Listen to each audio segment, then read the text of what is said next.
I believe that Terrarians often speedrun the game and never take their time on the worlds. I want to change that, so over the course of a year, I'll be playing on this one world, with each stage of progression being blocked until the start of a new month.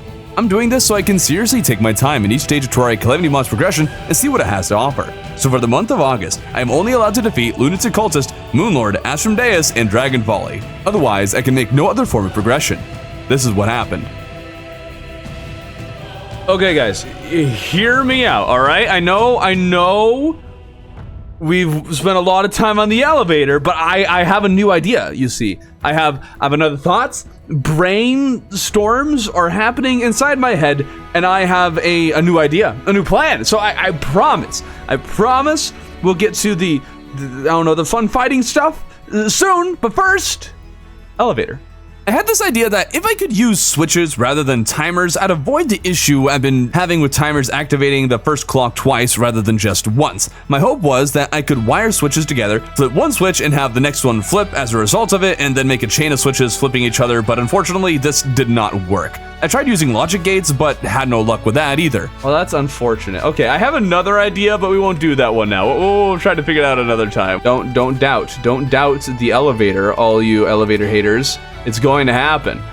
And then you will all be ashamed of yourselves forever doubting the elevator. Cultist is the first boss on the checklist, and it's exciting that we'll be getting to post Moonlord here very soon. A good number of things should be unlocked after this. I'm also stoked to actually use the Stellar Toon. We're about to fight Cultist in an arena that is no longer a proper size for him. I built this a long time ago. Don't blame me, blame the system, man. All right, let's do this. And we're also going to see how the Stellar Toon performs as a weapon against the Cultist in E minor. Oh, can it not go through? Wait, I thought it could go through walls. I'm very confused. Oh, extra lightning. Oh, what the? Okay, hold on, I need to pay more attention. I definitely wasn't giving it my best effort there, and I totally forgot to consider how long it might take for the Cultist to reappear. I figured Calamity would make the respawn super quick, and I tried spamming the Cosmolite to see if that would help, but they still weren't there, which has me a little concerned. If Cultist turns out to be absurdly difficult like some of the other vanilla bosses, and I have to wait forever for the Cultist to respawn, then we're not going to have a fun time. They did respawn sooner than they would in vanilla, but the battle didn't exactly go any better. Extra icicles is not a fun time. Rather than sleep a bunch to get these guys to reappear, it turns out there is an abyss enemy called an Idolist that spawns deeper in the abyss after the wall is killed. Haven't gone down there since pre-hard mode other than to mine Scoria, if I remember right. Don't remember seeing those mobs down there, so hopefully they aren't too difficult to find or kill. Only issue is that although I'm resistant to the pressure, the bubbles are still gradually disappearing. We'll be fine, guys. I believe there's oxygen somewhere down here, right? There is oxygen somewhere down here. They wouldn't put in an abyss without balancing it out with a little bit of oxygen, right? My exploration was helped very much by Potions of Return and Mermaid Man's Bubble. After surviving down deep for a whole 2 seconds, I find some luminol and learned that I can make better gear for surviving down here if I just farm a tiny bit more of the stuff. Well, that's cool. I like Gopher Eel. All this is great and all, but the Idolists aren't spawning, well, at all, or at least not very often, and I have no idea what the drop rate is for the thing that I'm after, and the time spent down here might not be worth it if it takes forever. Oh, well, there we go. All right. Just required 2, and we got our hands on Eidolon tablet. First thing I learned to do against Cultist was move the battle outside of the dungeon arena I created. Really sad I need to do that, especially since I spent quite a long time building this thing, but I'd rather win the fights than force myself to keep it in the puny confines of the pre-hard mode arena. Now, Cultist was primarily changed by just about tripling all of his projectiles, and by far the worst change is the ice mist, these icicle spike things. These things ended about 80% of my runs, while everything else wasn't that bad, but occasionally got the best of me. What made the ice mist so bad was how fast they moved, forcing me to book it as fast as I could to avoid the thing. If I can run away, they don't have a whole lot of range and can be dodged, but it's not always a guarantee that I can get that distance, as other things might be in the way. Perhaps the worst thing is how the Ice Mist can inflict the Frozen debuff that basically guarantees death, considering how I can only take 2 hits from him.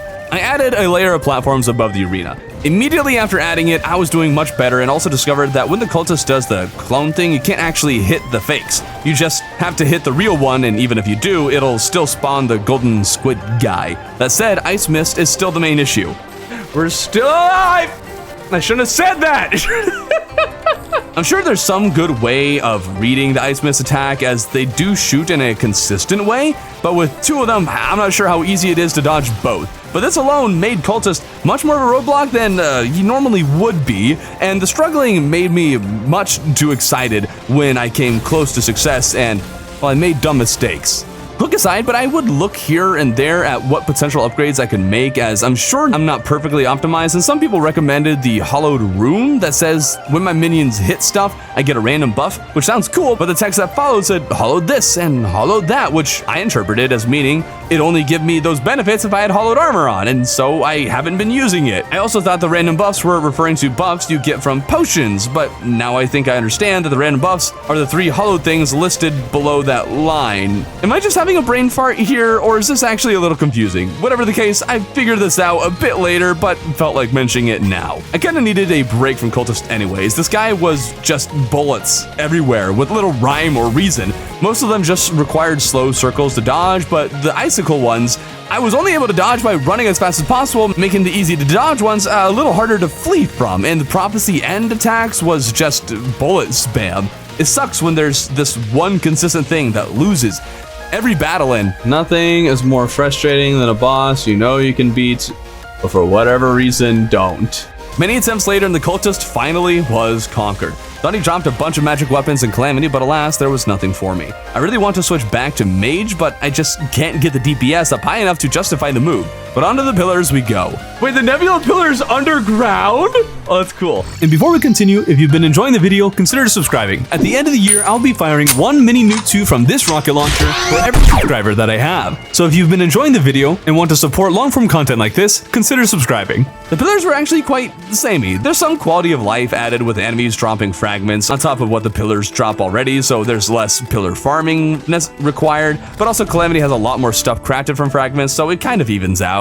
Plus, the enemies drop these meld blobs that are used to craft rogue things. Before taking down the 4th pillar, I want to check out the available recipes for the fragments I had. A summon accessory can be made, a few mage weapons, a rogue weapon. There weren't as many recipes as I thought there would be. I feel like I'm throwing a fridge. Why am I throwing a fridge? Though I'm sure I missed some as I headed off to the final pillar to kill off Moonlord and get to the good stuff crafted using Luminite.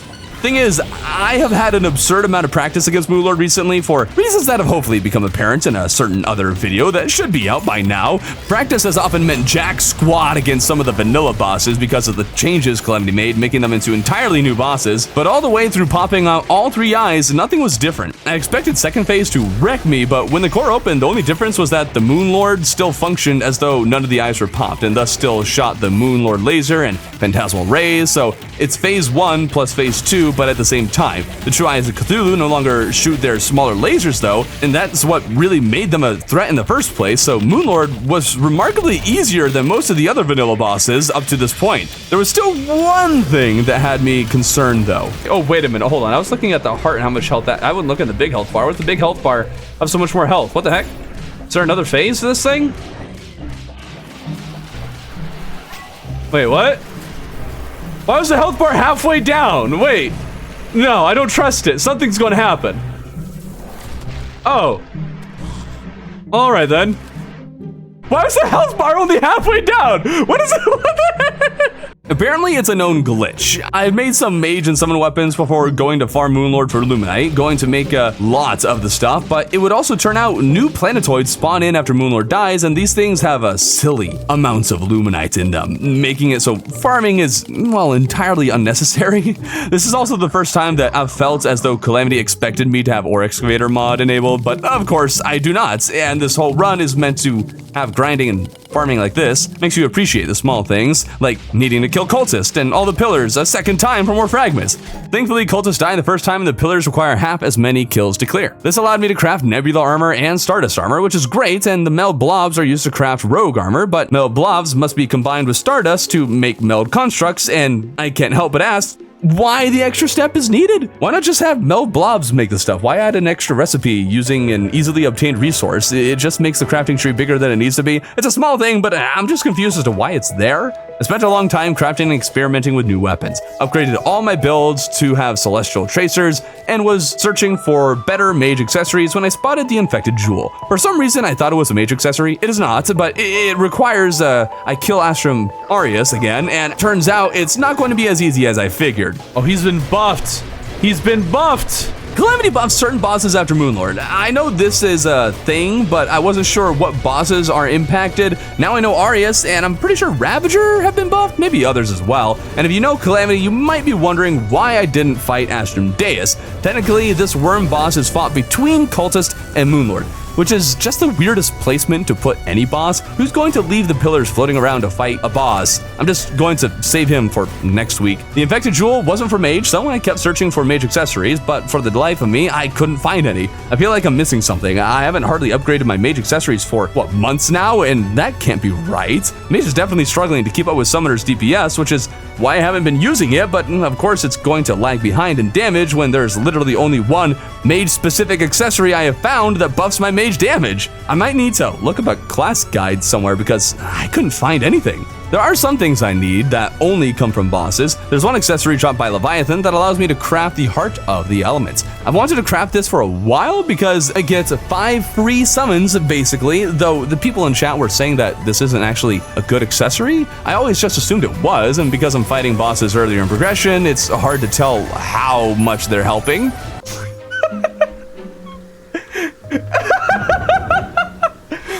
The seagull is ascending beyond our control. Watch him go! Go, my seagull!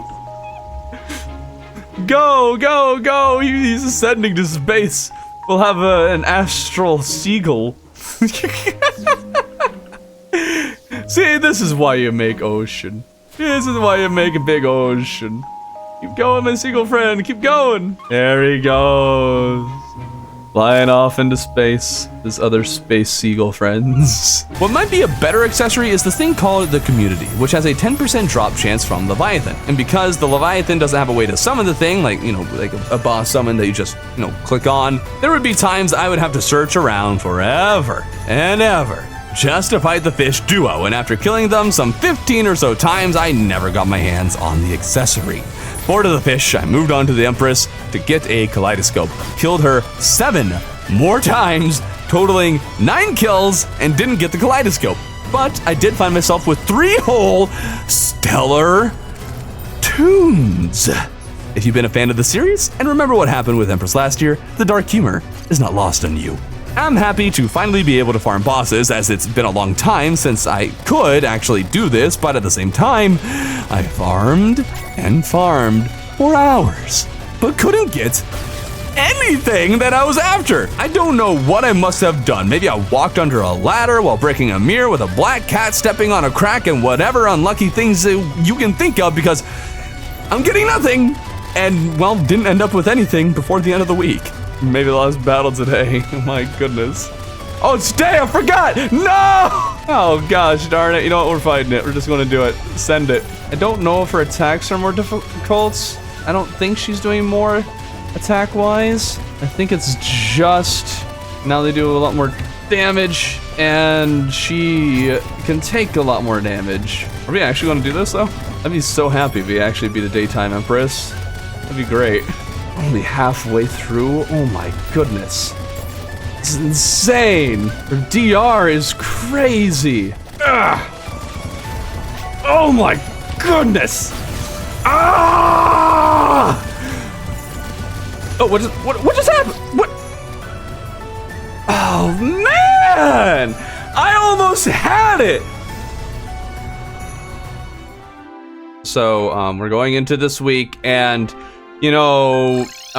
Sorbet Cafe recently released a video about wiring, and that just makes me think, wiring has so much more relevance. So I should keep doing wiring because it's highly relevant to the Terraria community, and everybody is going to love it. Plus, somebody sent me an email. Some Chad viewer, the ultimate viewer, sent an email saying, hey, I figured out how to get the elevator to work.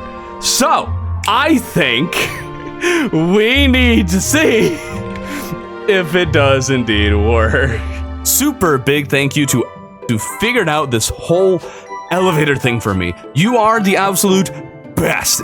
Now, I've been doing plenty with the elevator, so I won't go into great detail as to what's going on here. But basically, we're adding a logic gate for every timer, and each will have 2 lamps, with each timer turning on 2 lamps on different logic gates. This pattern you see here conveys the general concept, although putting this into practice with my elevator is the real challenge. Because this whole system does in fact work. It goes to one end and turns off without leaving anything actuated or unactuated that should not be. I did have to tear down everything I'd previously done and restart nearly from scratch, and starting to build the thing quickly reveals that there's going to be an issue where space is concerned. With only 4 wire colors and the fact that each level of wiring requires a 4x4 block grid just to get the elevator to go up by 2, means I'm going to need to find some way to not get all the wiring to overlap. It does not look pretty, and after spending nearly an hour making sure that this system could even work properly, but we do need to fight the boss of the week. So we can upgrade our storage system. Oh, forgot a Titan heart. Glowing things. And worm. We proceed to do no oh my goodness, it's still doing a lot of damage. We're actually doing this much damage when it's in That's kind of busted. You're not supposed to do that kind of damage before the boss even summons. I'm actually out of storage, and Astrum drops lunar fragments. I need to upgrade my storage. Astrum is supposed to only take 1 damage per hit when it's spawning in. It's something Calamity does to prevent you from murdering the boss as it spawns in. But apparently, with my build, even 1 damage per hits, that's insane damage. Not enough to win, but a lot. I was having a hard time dodging them as they move faster than I thought they would, and I can't just stare at the map to see where they're coming from, or else I'd run into the spheres they leave all over the screen. I suffered several losses, but still wasn't taking the boss all that seriously. Someone did suggest I try switching my minion to the elemental axe, and I figured I'd give it a shot. Oh boy. Guys, I'm breaking Terraria! Uh-oh.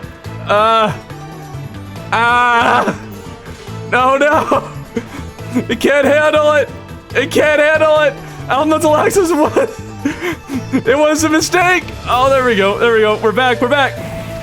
Oh, it's already split. Oh boy. Oh, that's wonderful. That is so very crunchy. Okay, I think we're good to go now. Oh man.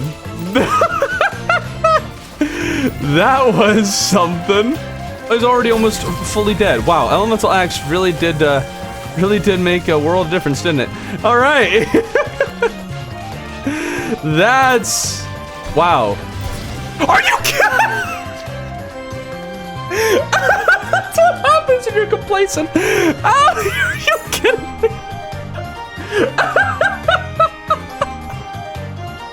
How did I mess that up? How did I mess that up? Oh, that's oof. I will never recover from that. One of the biggest L's of the series. You know, you're not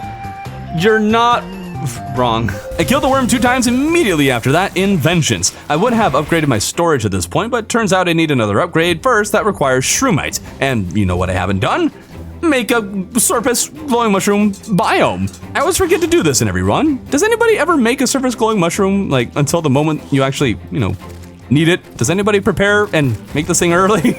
Now, a lot of people will make glowing mushroom platforms a little bit in the sky, and by that I mean, I used to do that all the time. I don't know if anybody else did, but now I replace some spot on the landscape and make it into a glowing mushroom, which is a wonderful biome as it doesn't get corrupted, or so I thought. Had to spend some time to get more chlorophyte to make shroomite as well as spectre bars. This allowed me to upgrade about half of my storage system. Gonna have to grind a little more to get the rest, but before taking care of that, we love the elevator, we love the elevator, we love the elevator, yes we do. The problem with building straight up from one side is that the wires quickly start to overlap on their way to the blocks they need to actuate. So to prevent this, I need to send the signal over and around the whole system to the other side. This comes with its own pitfall in that you can only send the signal over the top so many times before you run into a problem with a bunch of crossed wires. So I had to balance sending the signal to and fro, but even after doing this successfully on both sides, I ran out of room next to the elevator before I covered the entire thing. I could shorten the elevator, but I'm determined not to. And no, I can't simply make more of these further away because building them far away greatly increases the chances of overlapping wires. Thankfully, I found a way to make this work for the last section of the elevator by adding more wiring above the whole system. It barely works, but barely is still good enough. Okay. Keep going, keep going, keep going, keep going, keep going. And oh, it works!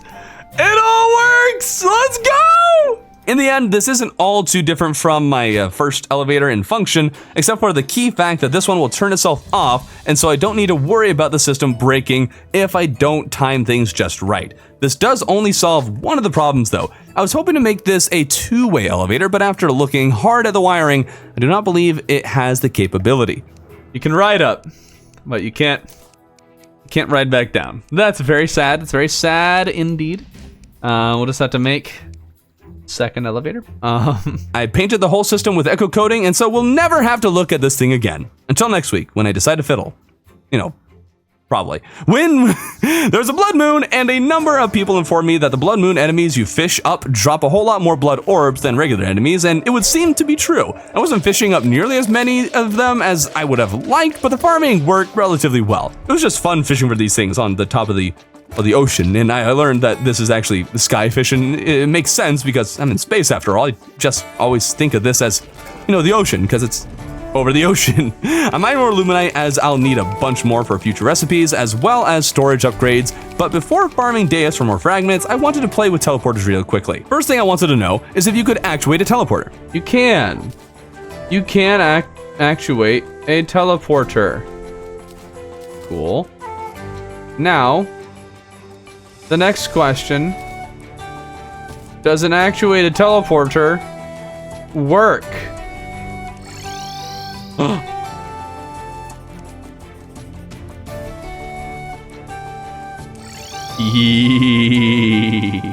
Actuated teleporters work. Does this mean that if I were to be underneath it? Ooh, okay. Here? No.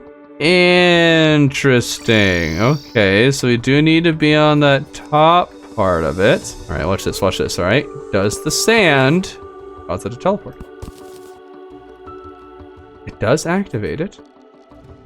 It does activate it. But the sand is destroyed, not teleported.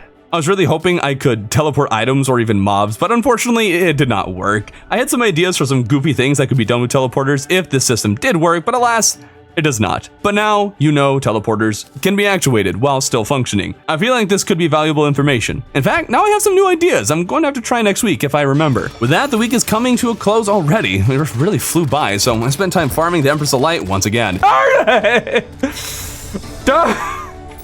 Stellar Tune again! No Kaleidoscope! No! All right, and oh my goodness, it's actually there! Finally! Oh, finally! All right, how many did we have to kill for that? How many Empress of Lights? We had to kill 12. Okay, 12 isn't. It's not awful. It's not good. I finished farming for the necessary things to finish upgrading all my storage for Luminite upgrades. Part of that farming was in the dungeon though, and it's reached the point that when Poltergeist can spawn, and he spawns after killing a certain number of enemies down here, but I'm not actually allowed to kill the thing until November, so basically could only farm until the boss spawned and killed me. I farmed Deus and Golem a little before continuing to try and get the community from Leviathan. It's a 10% drop, and I'm right at about 20 kills, so I guess my luck is just really bad this month. Right off the bat, we're going to fight the final boss of the month, Dragonfolly. Only issue is, I need life alloy, and to make that, I need cryonic ore, which is found in the tundra. Did I bring a spelunker potion to help find the stuff? Of course not! Was the ore particularly easy to find? Where's the ore? Be down here somewhere. Right? Didn't find nearly as much as I figured I would, but enough to make the summon for Dragonfolly. Dragon! Oh, wow. I love dragons. Will this be a hard boss? That is an open question. This might be a very easy boss. I don't remember. Well, I feel like Dragonfolly / Bumblebird has gone through many phases of being very difficult and very easy. Oh, what's that? What's chasing me? Oh, what the heck? And it also did damage? It was not leave me alone though. How am I supposed to dodge that? Oh, darn it. Dragonfolly did not appear all that difficult, and it's still bewildering to me how the Calamity bosses have been so easy compared to the vanilla bosses ever since the update. It has me very confused, and I can't plan my time around these bosses, as a boss could take 5 minutes or 5 hours. I also wasn't sure whether Dragonfolly needed to be in the jungle or not, so I switched to Calamity health bar and noticed that the boss was enraged, at which point it dawns on me. Wait, I have that whole underground arena. What am I doing up here? Why am I here? Turns out Dragonfolly is an easy boss, and died after the very first battle, after having moved him down into the underground jungle arena. I did try farming the thing, but failed on the second battle after some serious skill issue. Not a pushover, I guess, but also not hard enough to keep me from clearing the dragon right out of the gate. Oh, I love the Dragonfolly relic. That's sick. Before moving on to building, someone mentioned that you can summon Slime God and teleport to the ocean to auto-kill him. Turns out, it works. What? New personal best. Let's go. Treasure bag and everything. What? How?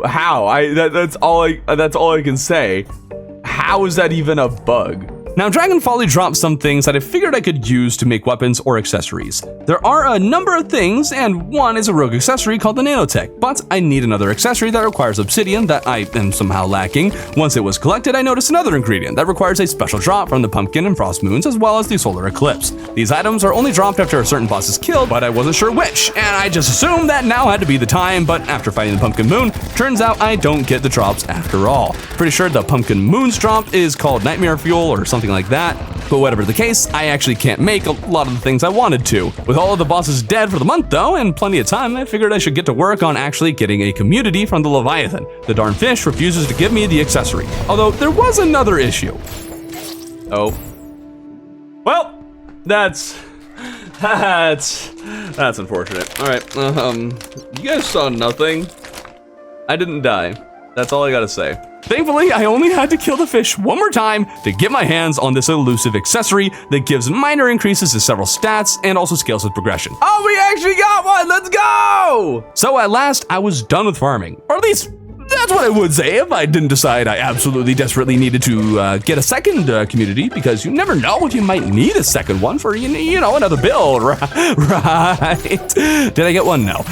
So off to more productive ventures, such as starting the second level of my cave village. But before starting, I could really use the one pylon thingy that lets me see things in echo coding so I can build around the whole wiring situation. Thing is, I've never made one of these pylons, and what's echo block? As it would turn out, these blocks are sold by the Cyborg, but only in the Ectomist. Something I would love is if Terraria would add a crafting station that can function as an Ectomist rather than requiring you always make the biome, but considering how such a thing does not exist, I need to make an Ectomist. I could slap down a bunch of tombstones and call it a day, but who's to say I won't need more items only purchasable or craftable in the Ectomist, so perhaps it's time to at last build a permanent Ectomist that can just exist in the world. Not too far away, I began setting up the foundation for what will be a sort of castle church thing. I didn't totally settle on which of the two I was going for, but I guess it's more of a church and, well, castle. It's a combination. Everything is painted black, iridescent, and mudstone brick. There is one spire, and I'm particularly proud of the pointy part. I have a tendency of making them way too wide, but this one is nice and pointy. For a tiled roof, I used Hive wall, painted black, of course, and added dynasty shingles above them. This might be a little too aggressively black. I used walls crafted with the same mudstone and iridescent bricks that make up the build structure. Once they were all placed, I punched a bunch of holes in it, as this building is meant to look a bit spooky and dilapidated, and once it's turned into an Ectomist, I think it all fits together pretty well.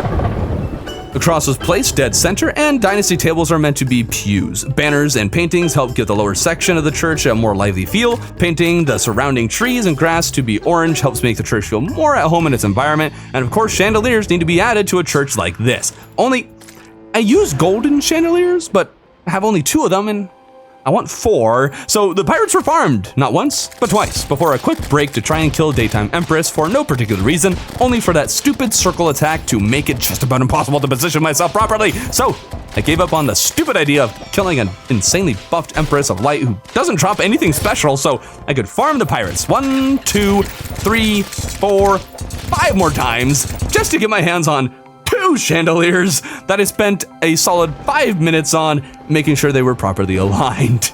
All of this effort only to finally make a small house in the basement that I could move the cyborg into so I could buy the echo blocks I was searching for. And the echo chamber is pretty neat. I wrapped up my time for the week by mining a bunch of stone because all of my builds have required a copious amount of the stuff, and I need more, and more time than I'd like to admit was spent trying to and failing to kill Daytime Empress of Light. If you're wondering, yes, Oreo is still alive. So there is one question I have that we're going to answer right at the start of this thing. Is there a way to get a cannon to fire? Like what happens when you attach a lever to it? What does it do? Does it just move? Is that what it does? And then you wire that sucker up. Oh. Wait, what? Wait, why is it shooting? Wait. I thought this wouldn't work. Put the switch down. Man, put it down, darn it. All right. No, don't kill the... Get out of here. All right, possessed armor, here we come. No, why does it do no damage? Oh, that's so lame.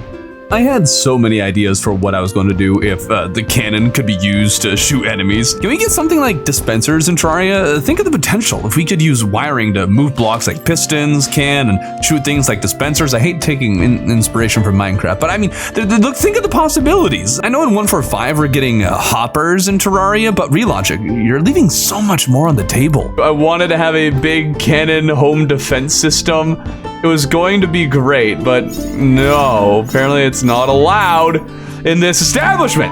Anyways, the point of this week. Elevator! No, not actually, it's all right. We're not going back to the elevator. I've actually really been looking forward to this week though. There are no bosses I need to kill, and I've messed around with farming bosses and trying to kill Daytime Empress already. So this week I want to finally make some progress on the cave village that I've been putting off for far too long. This build has become a much longer project than expected, not because it's necessarily the biggest build ever, but just because I'm so distracted with other things, such as, well, the elevator. As excited as I am about finally being able to build this thing, there really isn't a whole lot to talk about, as I'm basically attempting to make an improved version of the first layer of the build. First, I created trees growing off of the roofs of the first floor homes, and skeletons of the houses were built on top. The houses on the first floor all came out looking very similar to each other, so I wanted to be intentional about the shape of these ones so they'd stand out more. Strangely enough, I learned something new while building though. I'm growing chlorophytes? Wait, how did the chlorophyte get here? Wait, so does chlorophyte generate even after you placed it? Or even after the start? Like, I always assumed that once hard mode began, you get a certain amount of chlorophyte and then it spreads, and that's it. I didn't think you could get more by just planting mud and seeds. Wait, what? One of the more unique houses I'm proud of was a tree split in half with a lake in it and a fishing hole placed in the center of the lake. Or perhaps it's more of a pond, but whatever the case, I love how it looks. It might not make a whole lot of sense where things like physics are concerned, but we don't care about that. As you can see though, there's a lot of mahogany wood being used in this build, so I had to make many trips to chop down newly grown trees, which actually had me thinking about something. Can we get an upgraded fertilizer Relogic? I don't know if any of them watch these videos, they probably don't, but the base fertilizer doesn't go very far. Growing maybe 2 trees at a time I wish there was an upgrade, even if it required chlorophyte or something, if it meant we could double or triple the number of trees that grow from fertilizer. It'd be really nice for tree farms. I was a little concerned how I was going to connect the two sides. I had in my head that there needed to be a bridge connecting the second floor, but I can't obstruct the pipe to the underworld nor cover the cross. Jesus is the center of my life, so the cross is going to be the center of this build. Ended up just making the branches reach out to each other like this, and it's actually one of my favorite parts of the second floor. Really frames the build well. Oh, that tree, oh, it's got so much more personality. I love it. All right. I tried to do something a little different with the last building, but ended up creating something a little weird. And since it's made using a lot of leaves that I can't get the wood back from by mining the stuff if I were to tear it down, and mahogany wood is scarce, I didn't want to, well, tear it all apart. So instead, I placed a whole bunch more blocks and dug myself into a deeper hole that I was convinced looked good. Let me know if it looks like trash, like honestly. I'll try to include some footage of the thing when it's better lit up so you can see it better. Shingles were added to the house skeletons in a very simple pattern, or at least on most of them, after which living mahogany wood was added on top. Oh, and here's the better look of the thing. This gives us a second layer! Second layer! Let's go! It's been a long time coming, guys. It's been a very long time coming. I did something a little different with the parts that connect each of the second floor homes using bamboo platforms and fences. I also randomly added vines painted lime, which I think make it look even cooler. Look at all of that green!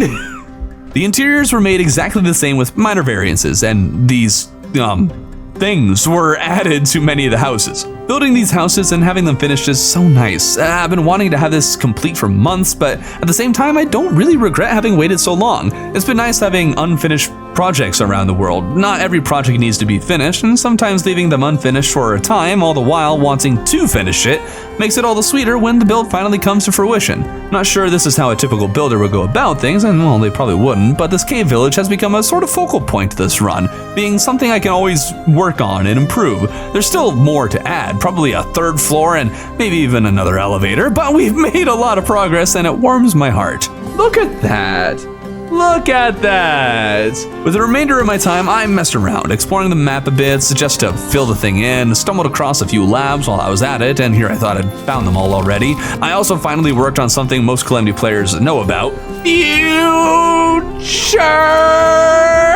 In its simplest terms, doing what I'm doing now gives me more crafting recipes and will let me summon one of the endgame bosses. I've never done it before, so this was very new to me. Clearly, you're meant to do some of this earlier in progression, but I don't know what I'm doing, so here we are. Once it was progressed as far as it could be, I cleared the Old One's army 3 more times, as I need 2 more pairs of Betsy Wings to complete my sick branding on all 3 builds. Hey, 1 more pair of Betsy Wings, let's go, all right. That wrapped up the week and the month, and I just wanted to take a moment to thank you for watching. This week and being officially 3/4 of the way to the end of this journey just made me really appreciate all of you who watch these, thus giving me the ability to justify all the time that I put into these videos and runs. It's a real pleasure, and I'm humbled that people will listen to me yap this long, so again, thank you.